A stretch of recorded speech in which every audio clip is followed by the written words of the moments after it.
السلام عليكم ورحمة الله وبركاته. أهلا بكم متابعين الأوفياء على قناتكم موقع بن فغالة.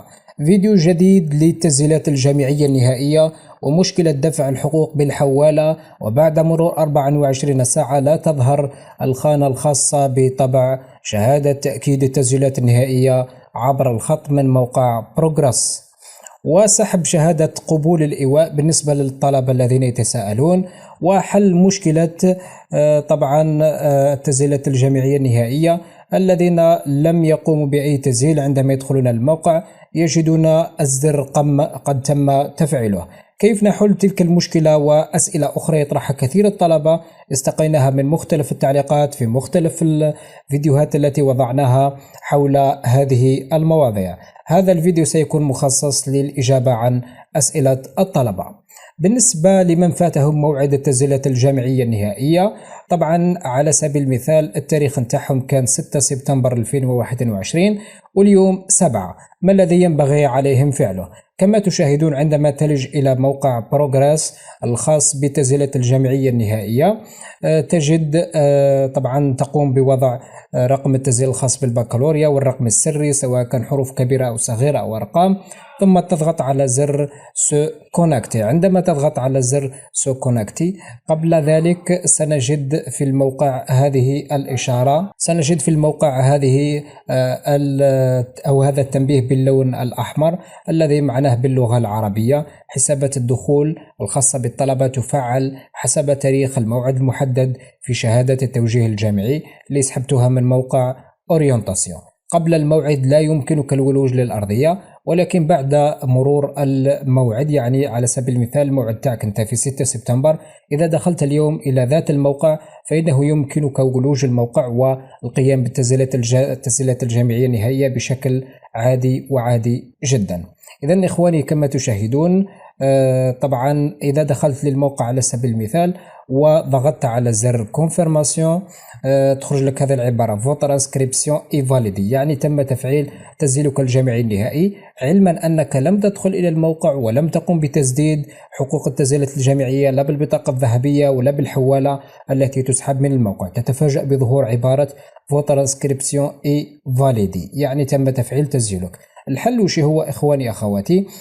لا تستطيع هنا في هذه الحالة سحب شهادة تأكيد التسجيلات الجامعية عبر الخط. ما ينبغي عليك هو التوجه إلى الجامعة، تدي معك شهادة التوجيه الجامعي وكشف نقاط البكالوريا وصورة شمسيتان، وتدي معك شهادة ميلادك، شهادة ولا اثنين من شهادات ميلادك، وتروح للجامعة. هم يحلوا لك المشكلة هذه وتدفع حقوقك بشكل يدوي، لأن الحالة تاعك لا يمكن حلها لا عبر البطاقة الذهبية ولا عبر الحوالة البريدية، ببساطة لأن الزر الخاص بهذه العملية غير متوفر في الموقع، وهذا إما خلل إلكتروني أو خلل تقني على مستوى الموقع، أو أنه تم دفع حقوقك وتأكيد تسجيلك بطريقة تلقائية، وهي في الغالب أخطاء الموقع يتم حلها على مستوى الجامعة، ما عندكش حل واحد آخر.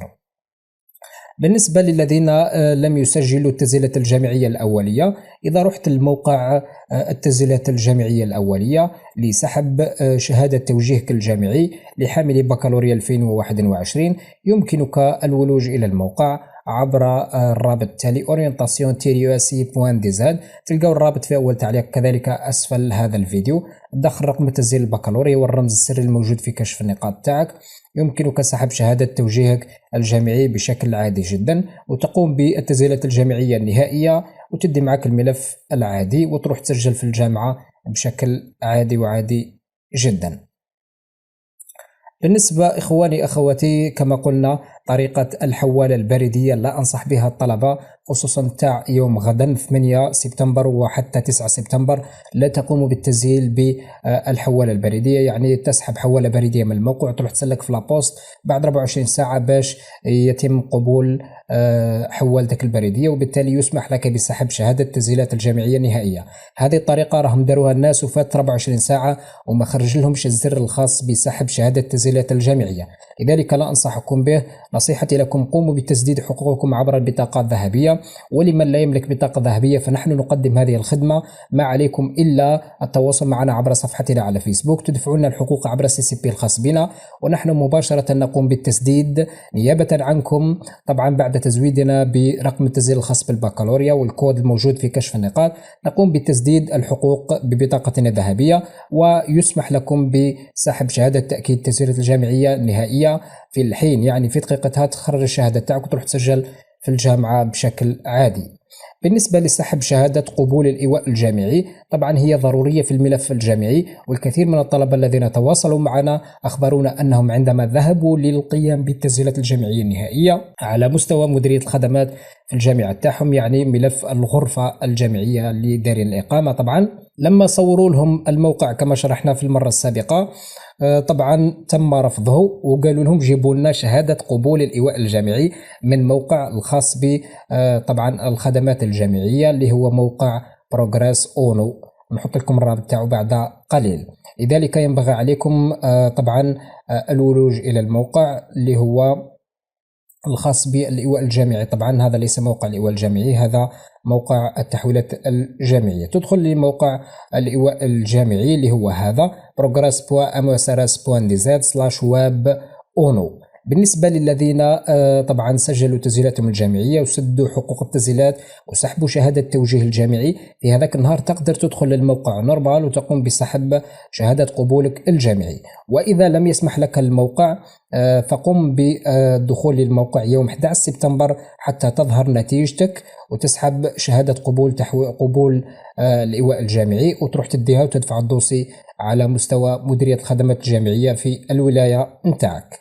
في الحالة العادية إخواني تدخلوا الموقع الخاص بالخدمات الجامعية اللي بعد قليل نحط لكم الرابط تاعو. طبعا كما راكم تشوفوا واش راهم كاتبين لنا عبارة لتحت لي كونت داكسي سون اكتيفي سولون لا دات دو رونديفو، يعني يتم تفعيل دخولك لأرضية الإيواء الجامعي للاطلاع على نتيجة الإيواء الجامعي في اليوم الذي حدد لك في شهادة توجيهك اللي سحبتها من موقع اورينتاسيون. يعني لدات تاعك تاع تسجيل النهائية إذا كانت 8 فإنك تدخل كذلك الموقع الخاص بالإيواء الجامعي يوم 8 وتشوف أعطاوك ولا لا. إذا أعطاوك تسحب شهادة القبول.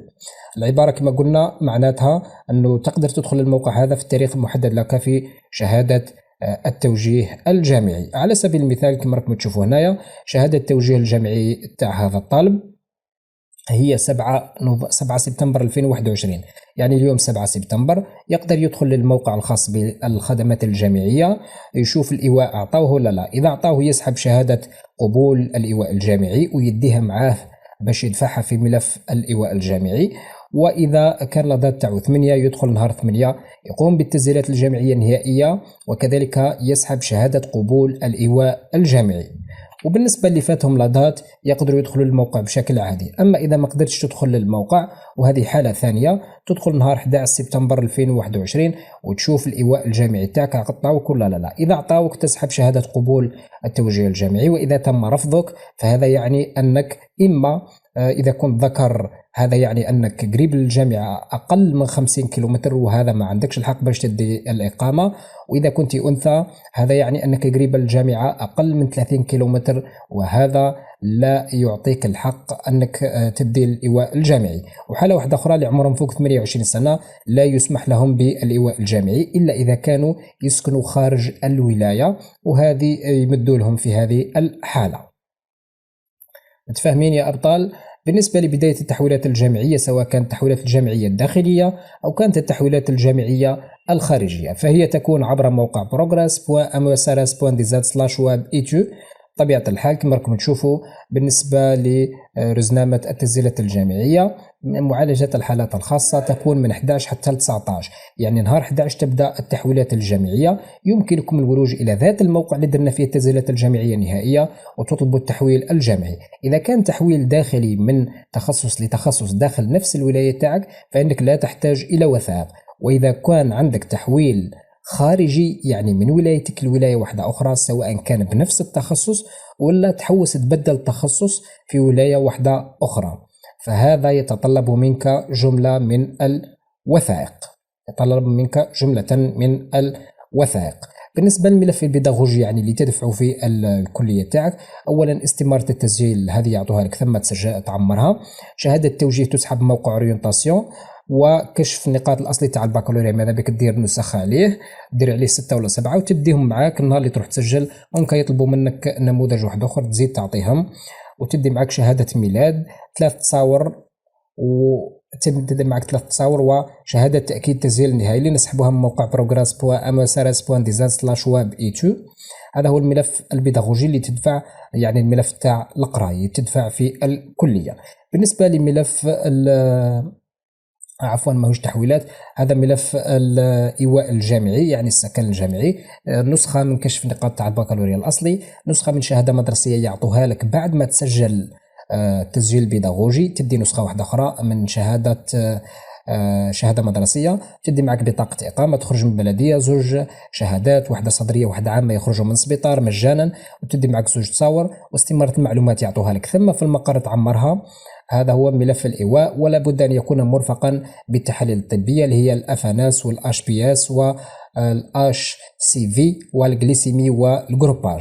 أذكركم أن هذه الوثائق مأخوذة من موقع مديرية الخدمات الجامعية لولاية بسكرة. إخواني أخواتي، بالنسبة للحالة الثانية الذين يرغبون في الحصول على تحويل جامعي خارجي يعني من ولاية تاع ولاية واحدة أخرى، لابد أول شيء أن يراعي معدلات القبول نتاع الجامعة اللي راك رايح لها.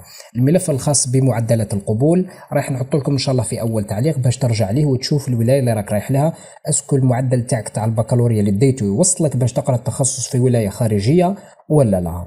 اذا كان يوصلك لابد عليك من الحصول على شهاده عمل في الولايه اللي راح تقرا فيها، ولا عقد زواج ولا امور كما هكذا، ولا شهاده الايواء يعني بطاقه اقامه. وش لازمك دير في هذه الحاله؟ تقدر طبعا دير الايواء تاعك عند واحد في الولايه اللي راك راح تسكن عندها، يعني تسكن عنده. لابد من سحب شهاده الايواء يعني بطاقه اقامه. احنا واش نحتاجه في الحاله هذه؟ نحتاج الى تصريح بالايواء، تصريح درك نشرح لكم. والحاجه الثانيه وصل او عقد كراء باللي راك كاري في الولايه اللي راح تقرا فيها، ولا وصل الكهرباء، هذا هو الغالب، وصل الكهرباء والغاز باسم الشخص اللي راك رايح تسكن عنده. وصل الكهرباء يعطيه لك يعني ورقه تاع تريسيتي اللي مخلص بها، طبعا هذيك تديها وتزيد تدي معاك واش تدي معاك تصريح. هذا التصريح تعمر فيه المعلومات الشخصية الخاصة بك، اسمه، اللقب، المولود بكذا، تاريخ كذا، الجنسية، المهنة، صاحب السكن الواقع في المنطقة الفلانية، بيان الطبيعة القانونية للعقار إذا كان عقار، أشهد أني آوي في العنوان المذكور أعلاه. يعني هنا تكتب طبعا المعلومات الشخصية، يعني هذا الشخص يشهد أنه آوي في المكان الفلاني. المعلومات الشخصية تاعك نتاع الشخص اللي رايح يسكن في الولاية الجديدة.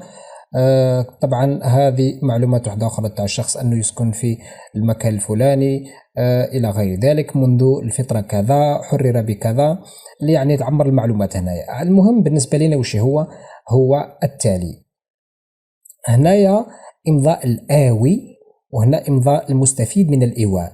يعني هنايا في الحالة هذه هذا هو الطالب الجامعي اللي راهو يحوس على التحويل الجامعي، وهذا الشخص اللي راك رايح تسكن عنده في الولاية اللي فيها الجامعة الجديدة اللي راك حتقرا فيها.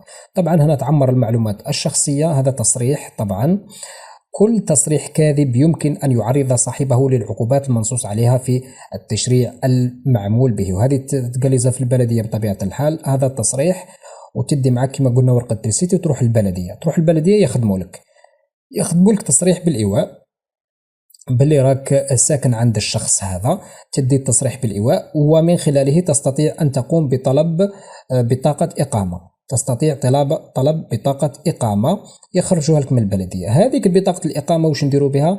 هي اللي رايح ندخلوا بها إن شاء الله الموقع التحويلات الجامعية. نهار اللي يفتح نهار 11 سبتمبر كي يفتح الموقع، ندخلوا للموقع ونقوم برفع هذيك شهادة أو بطاقة الإقامة. نقوم برفع بطاقة الإقامة، نسكانيوها ونقوم برفعها على الموقع ونطلب التحويل تاعنا. إذا قبلوه رايح يتقبل، لأنك طبعا عندك شهادة إيواء في الولاية الجديدة اللي راك رايح تقرأ فيها. هذا ما عندنا بالنسبة لهذا الفيديو أخواني. بالنسبة لهذا التصريح سأترك لكم رابطه في أول تعليق أسفل هذا الفيديو، وحتى هذا طبعا الصفحة الخاصة وزارة الداخلية الجزائرية اللي فيها الحديث عن شهادة اللواء. راح نحط لكم الرابط تاعو كذلك في أول تعليق، ومنه كذلك تقدر تسحب التصريح من هنا. طبعا مدة شهادة اللواء هي 3 أشهر، بعد 3 أشهر تزيد تخرج واحدة أخرى جديدة من البلدية. إذا كان عندكم أسئلة واستفسارات حطوها في صندوق التعليقات أسفل هذا الفيديو. ما تنسوش لايك، مهم جدا لدعم القناة لشروحات أكثر. وإخواني أخواتي اشترك في القناة، فعل جرس التنبيهات لتوصل بكل ما هو جديد. تقبلوا تحياتي، سلام الله عليكم.